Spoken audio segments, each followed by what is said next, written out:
Le chanvre, on le connaît pour son huile, on le connaît pour ses graines, mais dans l'Ouest canadien, une nouvelle industrie axée sur la fibre de chanvre, un matériau extrêmement polyvalent, est en train de voir le jour.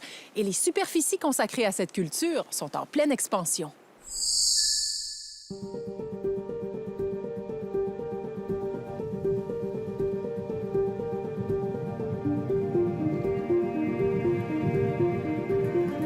Au sud de Calgary, où les vastes contrées des prairies rencontrent les rocheuses, Rod Lanier cultive du chanvre sur 400 hectares. Il est l'un des plus importants producteurs de chanvre en Alberta. Lorsqu'il s'est lancé dans la culture de cette plante il y a 10 ans, c'était surtout pour vendre son grain, très recherché à l'époque. Peu de fermiers cultivaient de la graine de chanvre, donc son prix était très avantageux. À l'époque, elle se vendait 1 $ la livre. C'était 30 % plus élevé que mes autres cultures, donc ça valait la peine. Plutôt que de brûler, comme d'autres fermiers, sa paille de chanvre après les récoltes, il l'entrepose sur ses terres, dans l'espoir qu'il puisse un jour trouver preneur. Tout ça s'est sorti de ma moissonneuse-batteuse au cours des 10 dernières années. Et nous avons 6 autres piles comme celle-ci. Le grain a été vendu, mais nous gardons la paille à la ferme en attendant le bon client. Mais au cours des prochains mois, Rod Lanier pourrait enfin avoir un acheteur pour toute cette paille. C'était une question de temps avant qu'on exploite le reste du plant de chanvre. J'ai entreposé ma paille juste un peu trop tôt.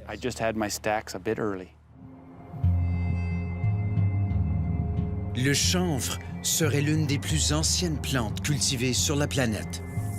Récoltée pour son grain il y a des millénaires, la fibre de la plante sert ensuite à fabriquer du papier, des vêtements, des voiles, même du ciment pour solidifier les ponts de pierre.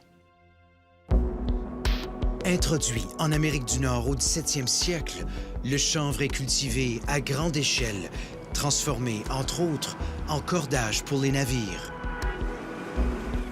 Henry Ford s'en sert même dans la carrosserie d'une voiture, se vantant de sa solidité. Mais à partir de 1970, la culture du chanvre est interdite partout sur le continent en raison de son lien de parenté avec son cousin, le cannabis. Puis, en 1998, le chanvre fait son retour, d'abord au Canada. Son grain suscite beaucoup d'intérêt en raison de sa valeur nutritive.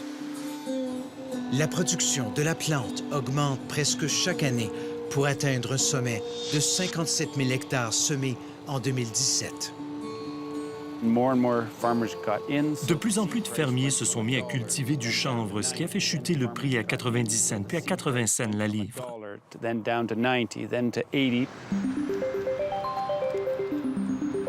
Mais entre-temps, à Vegreville, en Alberta, des chercheurs tentent de redorer le blason du chanvre.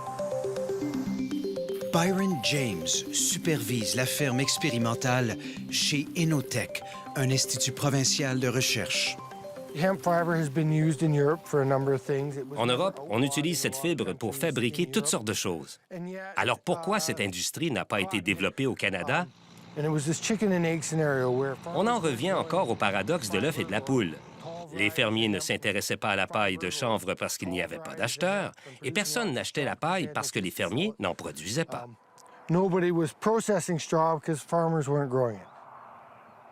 Sur ces parcelles, on crée des variétés de chanvre adaptées au climat des prairies et qui produisent beaucoup de fibres. Voici une variété cultivée pour le grain. Elle ne mesure qu'environ 1 mètre. Derrière moi, vous voyez l'une de nos variétés cultivées surtout pour la fibre. Elle mesure environ 4 mètres. Donc, elle produit beaucoup plus de biomasse. On cherche aussi des variétés qui se prêtent bien à la décortication, le processus qui permet de séparer les longues fibres de la chènevotte. Les longues fibres ici, ce sont les fibres de l'écorce, à l'extérieur de la tige. Et ça, c'est la chaîne vote, les fibres courtes à l'intérieur de la tige. Vous voyez, je viens de décortiquer cette tige.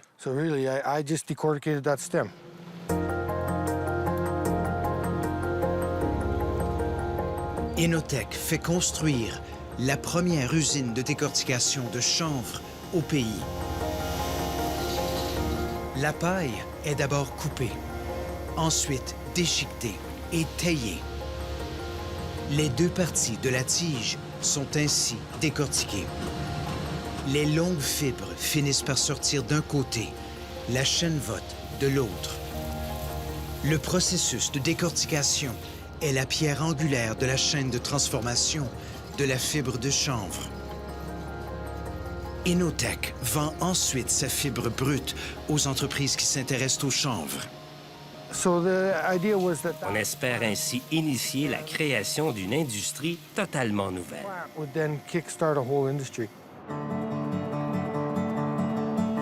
Près de la ville de Drayton Valley, l'entrepreneur Dan Madlon fonde une usine de transformation de produits fabriqués avec de la fibre naturelle.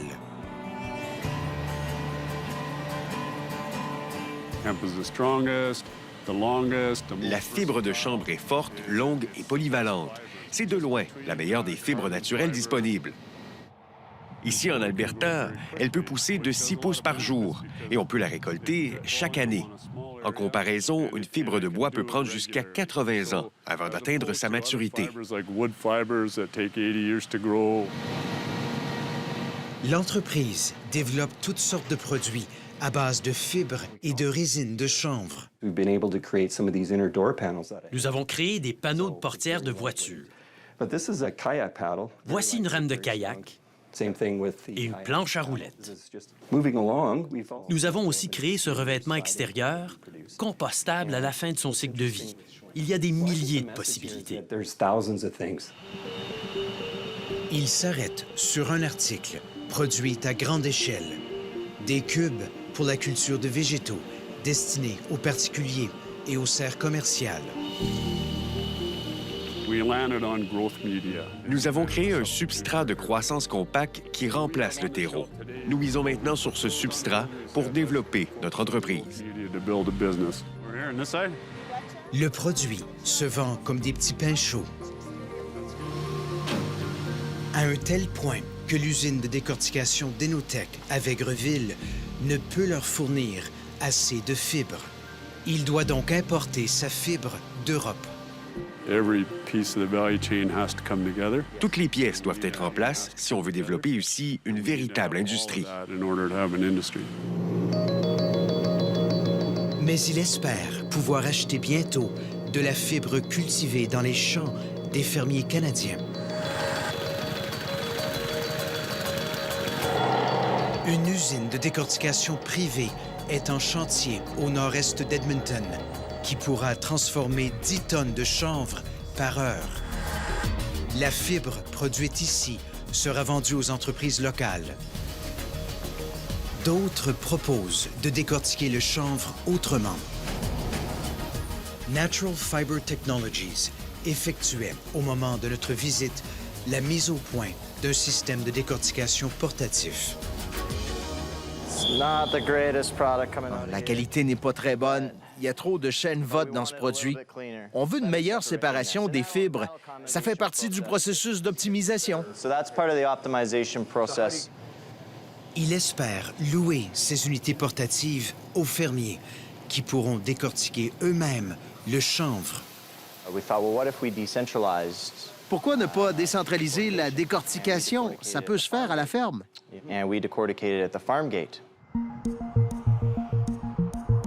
Entre-temps, en banlieue de Calgary, l'entreprise Just Biofiber s'intéresse à la chaîne vote, les petites fibres qui forment la moelle du plant de chanvre.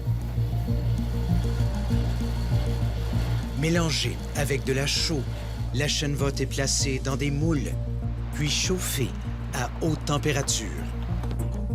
Résultat, des blocs de construction qui ressemblent à des pièces de Lego, s'insérant les uns dans les autres pour former les murs d'un bâtiment.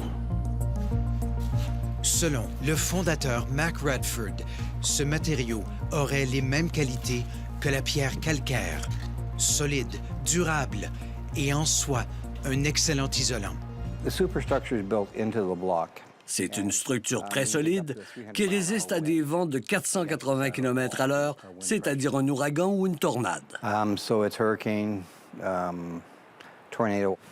Un produit qui résiste au choc, puis aux flammes. Il a un indice de résistance au feu de 2 heures. Voici un mélange de chanvre et de chaux. Vous voyez comme ça tourne au rouge. Ça approche les 2000 degrés, assez pour faire fondre du métal. Non, rien du tout. Touchez-y vous-même. Quelques maisons entières ont déjà été construites avec ces blocs. L'intérêt grandissant pour les bâtiments verts incite l'entreprise à miser le tout pour le tout. Elle compte ouvrir en 2021 sa propre usine de décortication de chanvre. Si tout semble se bousculer dans l'industrie de la fibre de chanvre au pays, c'est qu'il y aurait une véritable course contre la montre. La culture du chanvre monte en flèche aux États-Unis depuis que la plante a été réintroduite en 2014. Si on veut créer une industrie ici, il faut agir maintenant. Nos investisseurs américains nous disent que la fibre de chanvre suscite beaucoup d'intérêt chez eux. Nous avons peu de temps pour bien nous positionner, pour créer des emplois et pour profiter des retombées d'une telle industrie. On peut tout perdre ou tout gagner dans la prochaine année.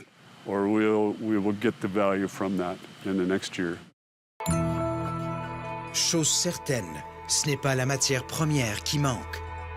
On prévoit que les fermiers canadiens doubleront leurs hectares semés en chanvre en 2020. Cela s'explique surtout par le marché émergent des huiles de cannabidiol.